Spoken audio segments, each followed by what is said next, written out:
আপনি তো জেলা পরিবহন সংস্থা ২২৭ নির্বাচন করছেন সভাপতি পদে, জি তাই না?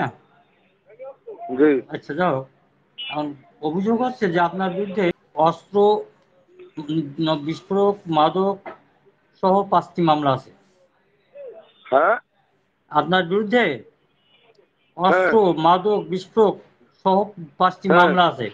তা এই এতগুলো মামলা মাথায় নিয়ে নির্বাচন করার মানে বৈধতা আপনাদের গঠনতন্ত্র কি বলে? মামলা। এতগুলো মামলা তো আপনার নামে রয়েছে। হ্যাঁ, তো এই মামলা এত তো ষড়যন্ত্র মামলা ভাই। আমরা রাজনীতি করি, মামলা থাকতেই পারে, কিন্তু হচ্ছে ষড়যন্ত্র মামলা। তো আপনি যে কথাগুলো বললেন, আপনাকে আমি দেখতে যাচ্ছি ভাই, একটু দেখবো আপনার একটু দেখবো, একটু বুকি বুক মিলাবো আপনার সাথে আমি। তাহলে তো অফিসে আসেন, যে আমার উত্তরা ব্যাংকের ৩ তলায় অফিস, আসেন হবে, চা কোন খাওয়া উত্তরা দাওয়া ব্যাংক থাকলে। ভাই, উত্তরা কোথায়? ব্যাংক যশোরে একটাই আছে। এই কথা বলো দিদি। আপনি কোন জনি সংবাদ সেটা বলেন, আমি সত্যি আর ভাইক নেই। আমি তৈদুল ইসলাম শিপন বলছি, সরকারি সিটি কলেজ নেতা।